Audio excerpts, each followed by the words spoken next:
Итак, вторая часть сказки «Три арбузных семечка». Анда эмесе «Үч дарбыздын данеге» аттуу жомоктун экинчи бөлүгү. Эмне болгон экен, ошондо биздин кедей дыйканыбыз байып, жакшы жашап калды. Экинчи бөлүгүн окуп баштасак. А по соседству с ним жил богач. Увидел он, что сосед разбогател. Захотел узнать, как это случилось. Пришел и стал расспрашивать. «Скажи мне, отчего ты так разбогател? Что ты сделал для этого?» Бедняк рассказал ему, ничего не утаивая, как все было. «Ах, вот и мне бы столько золота!» — подумал жадный богач и пошел в поле искать аиста. Белый аист не спеша разгуливал по полю. Богач потихоньку подкрался и ударил аиста палкой по ноге. Закричал аист и упал на землю. Богач кинулся к нему, схватил его и понес домой. Перевязал он ногу аиста и стал лечить его. Аист выздоровел и улетел. Весной богач вышел в поле и с нетерпением стал поджидать, когда прилетит белый аист и принесет ему чудесные арбузные семечки. Но аиста все не было. Наконец, аист прилетел и бросил богачу 3 арбузных семечка. Богач весь затрясся от жадности. Он схватил семечки и тут же посадил их в землю. Мына бай киши жөнүндө эми айтылып жатат бул жерде. Биринчи бөлүгүн окуп бүттүк. Эми муну которуп алсак. А по соседству сосед деген кошуна. Жакын жерде, кошуна жерде. По соседству кошуналык жерде. С ним жил богач. С ним деп биз кимди айтып атабыз? Жана кедей кишинин жанында, кошуна жанында бир бай жашаган экен. Богатый деп бай адамды айтсак, богач деп ошол адамды жөн эле зататоочу кылып бай, бир бай жашаган экен деп коебуз. Увидел он, что сосед разбогател. Кошунасы байып кеткенин разбогател. Дагы эле богатый деген сөздөн эми бул жерден этиш болуп атат, байып кетти деген мааниде. Кошунасы байып кеткенин көрүп ал, увидел он, көрүп, захотел узнать, билгиси келди, захотел, ошону каалады. Узнать, бул билгенди каалады. Как это случилось? Ал кандай мынтип болуп калды? Кантип ушундай болуп калды? Случилось болду, болуп калды. Как деген бул кандай? Кандай жол менен, кантип деген маанини билдирип атат. Пришел, келди, жана и стал расспрашивать. Сураштыра баштады. Спрашивать деген бул сураганда айтат, суроо. Ал эми расспрашивать бул сураштырып, бир эмес, бир нече суроо берип, ошону билгиси келип, Пришел и стал расспрашивать, сураштыра баштады. Скажи мне, отчего ты так разбогател? Скажи мне. Айтчы мага. Сказать айту, скажи, айтчы мага. От чего? Эмнеден? От чего ты так разбогател? Эмнеден сен ушунчалык байып кеттиң? Что ты сделал для этого? Для этого, ал үчүн. Сен ал үчүн, ты для этого, сен ал үчүн, что? Эмне кылдың? Сен ал үчүн эмнени кылдың? Бедняк рассказал ему, ничего не утаивая. Ошол мурдагы кедей киши айтып берди ага, рассказал, айтып берди. Сказал жөн эле айтты болуп калат, рассказал бардыгын айтып берди ага. Ничего не утаивая, эч нерсени катпай. Утаивать, тайна деген сөздөн бул амал, бир нерсени биз тайна деген сөзүбүздү айттык, бул сыр, бир нерсени сыр кылып катпай, жашырбай бардыгын айтып берди. Как все было, кандай, бардыгы кандай болгонун. Ах, вот, и мне бы столько золота. Ах, деп бул өзүнүн эмоциясын билдирип атат ошол бай адам. Вот и мне бы столько золота, мага дагы ушунча алтын болсо. Вот и мне, мага дагы столько, ушунча. Сколько деген канча, ал эми столько, ушунча алтын болсо. Подумал жадный богач. Ошол ичи тар сараң бай ойлонду. Подумал, ойлонду. И жана пошел в поле искать аиста. Ошол лейлек кушту издегени талаага кетти. Пошел кетти в поле талаага издегени лейлек кушту. Белый аист, ак лейлек куш, не спеша, шашпай, не спеша, шашпай, спешить, шашу, алами не бөлүкчө менен, шашпай, разгуливал. Разгуливал бул сейилдеп жүрдү. Гулять деген сөздөн, бул сейилдөө деген сөздөн. Разгуливал, сейилдеп талаада жүрдү. По полю, талаада. Богач потихоньку, бай потихоньку, акырындап, акырын, үнүн чыгарбай, баскан добушун угузбай, акырындап, подкрался, уурданып келди.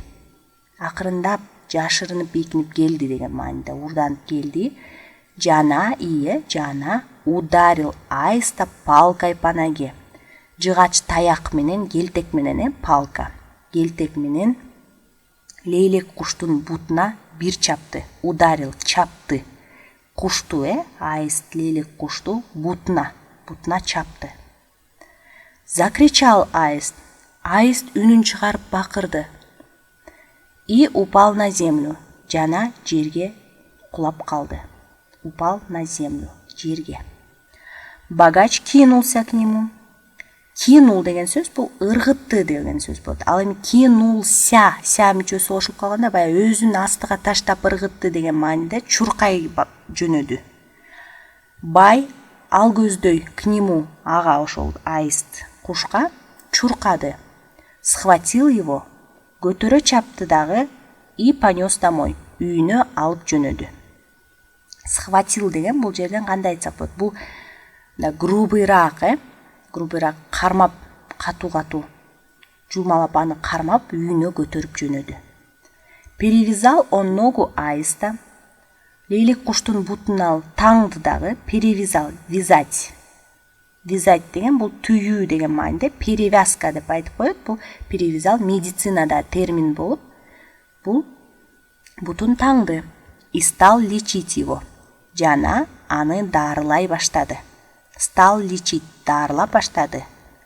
Аист выздоровел и улетел. Лейлек куш оңолуп, жакшы болуп, учуп кетти. Айыгып, жана учуп кетти. Весной, жазында, богач, вышел в поле, талаага чыкты, вышел, чыкты. И с нетерпением, жана чыдамсыздык менен, нетерпение, чыдамсыздык с менен болуп калды, чыдамсыздык менен стал поджидать, күтүп жатты, поджидать, күтүп жатты. Когда прилетит белый аист, качан ошол ак лейлек куш учуп келет, прилетит, учуп келет. И жана принесет ему чудесные арбузные семечки. Жана ага укмуштуудай дарбыздын данектерин алып келет. Принесет, алып келет ему ага чудесные, чудо, укмуш бул, жомоктой болгон нерсе. Чудесные, укмуштуудай дарбыздын данектерин. Но, бирок, аиста все не было. Лейлек куш келбей жатты, все не было, болбой жатты, эч бир болбой атты. Все деген мааниде бул дагы эле деген мааниде колдонуп атат бул жерден. Наконец, мына, эми, күтүп алдык, эми мына сага деген мааниде болуп атат. Наконец деген бул аягына ушунча күттүрүп туруп, лейлек куш келди, учуп келди, прилетел, учуп келди. Жана бросил богачу, байга ыргытты. 3 дарбыздын данегин ыргытты.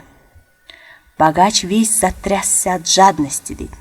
Муну кандай которобуз? Бай толугу менен баягы титиреди. Өзүнүн ошо ичи таарлыгынан титиреп чыкты.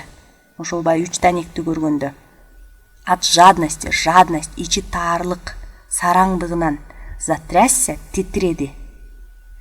Он схватил семечки, ал ошол данектерди алып, схватил, жулмалап, бат-баттан ала калып деген мааниде, жана тут же посадил их, ошол жерден эле отургузду аларды жерге. Их в землю, жерге. Кийинки бөлүгүндө эмне чыкты экенин көрөбүз. Скоро появились ростки, развернулись широкие листья, зацвели цветы, а потом выросли огромные арбузы. Когда арбузы поспели, богач позвал в гости всех своих родных. Собрались его родные и друзья, такие же богачи. Как только ударили арбуз ножом, он треснул, и из середины вылетел целый рой злых шмелей. А шмели эти были как крупные орехи. Стали они жужжать и жалить и богача, и его родных. У всех вздулись щеки, заплыли глаза, распухли губы, и разбежались все прочь с бранью и криками. Муну эң башынан которолук. Скоро деген бул жакында. Ошо аз убакыт өтүп жакында появились ростки. Көчөттөр чыкты, появились, чыкты, пайда болду. Развернулись широкие листья. Развернулись деген бул бир жайылып ачылды. Ачылып жайылды. Широкий бул кенен, чоң жалбырактар. Зацвели цветы. Цветы гүлдөр, зацвели гүлдөдү, гүлдөр гүлдөдү. А потом, андан кийин, выросли огромные арбузы. Чоң, огромные деген большие, экосиноним. Чоң дарбыздар өсүп чыкты. Когда арбузы поспели, ошол дарбыздар бышканда, бышканда, богач позвал в гости всех своих родных. Бай, конокко в гости, всех дегенде бардык өзүнүн туугандарын чакырды. Позвал, чакырды, всех бардык своих родных. Родных деген бул ошол жакын, өзүнүн жакындарын. Собрались его родные и друзья. Чогулду, собрались деген чогулушту. Анын жакындары, родные, и жана друзья, достору. Такие же богачи, так ошондой эле байлар. Такие же. Такие деген ошондой. Жес менен кошулганда так ошондой эле байлар. Как только ударили арбуз ножом, ошол дарбызды бычак менен ножом, бычак менен ураар замат. Как только деген ошол замат, ошол убакта эле деген маанини билдирип атат. Как только ударили, ошол дарбыздарды бычак менен ураар замат, он треснул. Ал жаракка кетип жарылды деген сөз. Треснул деген жаракка кетти. И из середины жана ортосунан, из деген ошол ичинен деген, ортосунан нан мүчөсүн билдирип атат, дан мүчөсүн. Вылетел целый рой. Целый рой деген эмне бул? Рой деген бул уюк. Целый рой деген бул толтура, толугу менен бир уюк деп атат. Ошол ортосунан, из середины ортосунан шмель деген бул жанагы жапайы арлар. Бул бал бере турган эмес, жапайы чоң арлар болот го, ошолорду шмель деп айтат. Чоң арлардын толугу менен бир уюгу. А злых деген бул ачууланган кардуу. Ошол кардуу жапайы арлардын толугу менен бир уюгу учуп чыкты. Вылетел, учуп чыкты. Летел, ушту, ал эми вылетел болсо, учуп чыкты. А шмели эти были как крупные орехи. Ал жапайы арлар чоң жаңгактай болчу экен. Как крупные орехи. Как деген бул жерде сравнение, салыштырма маанисин билдирип атат. Ошол чоң жаңгак сымал болчу экен. Ошондо размерин айтат да, көлөмүн кандай чоңдугун. Стали они жужжать. Стали они жужжать и жалить. Алар эмне кылып баштады? Алар они стали жужжать деген кандай ызылдап баштады. Жужжать деген ошол арлардын үнүн чыгарганын айтат. кызылдап баштады дагы. Жана жалить, чагып баштады. Жалить. Жала деп коет, баягы арылардын чага турган инесин айтабыз ошондо. Ошол инеси менен алар чагып баштады. И богача, ошондо байды дагы, и его родных, анын жакындарын дагы. У всех бардыгында вздулись щеки. Щеки деген бул беттери. Беттери чоңоюп шишип кетти. Вздулись. Дуть деген бул үйлөгөндөн жана шарды үйлөгөндө чоңоёт го, ошол сөздөн чыгып бул шишип кетти. Вздулись дегенде вы тамгасын окубай кетип атабыз. Вздулись деп эле угулат да, вздулись. Щеки ё тамгасына ар дайым басым түшөт. Ошондуктан биз щеки деп окуйбуз. Щеки, беттери. Заплыли глаза. Заплыли деген плыть деген сөздөн кетип атат, бирок мунун мааниси кайра эле шишиди. Көздөрү шишип көрүнбөй калды деген мааниде заплыть. Көздөрүнө карата айтат муну. Адамдын бетинде көзүң шишип калыптыр десе, глаза заплыли, опухли деп айтсак, шишиди жана ошол көрүнбөй калганча шишиди деп айтсак болот. Распухли губы. Эриндери шишип кетти. И разбежались все прочь. Жана разбежались деген чуркады деген, раз деген башында приставкасын Куранда мүнчөсүн кошуп койсок, бул тарап чуркап кетишти ар кайсыл жерге. Разбежались, ар кайсы жака тарап чуркашты. Все прочь, прочь деген бул нар жака, алыс жака жок болуп кетишти деген мааниде. Бардыгы тарап чуркап кетти. С бранью и криками. С бранью деген бул урушуп, кыйкырып. С бранью урушканы менен жана кыйкырганы менен. Кыйкырык, уруш менен бардыгы тарап чуркап кетти деген. Сиздер көргөндөй, бул жомок эки карама каршы карманды көрсөттү. Бири пейлигенин, өзү туура ой менен таза адам жөнүндө, жана пейли начар болгон, сараң, ою жаман адамды карама каршы көрсөтүп, кимге кандай тагдыр насип болгонун. Эгер сиздерге жаккан болсо, бул жомок лайк басып коюңуздар. Өзүңүздөргө коңгуроон сөз түрүбөй басып коюңуздар, анткени биздин видеолор чыкканда сиздер кое бербей аны көрүү үчүн. Комментарийлерде ой пикириңиздерди жазыңыздар. Рахмат.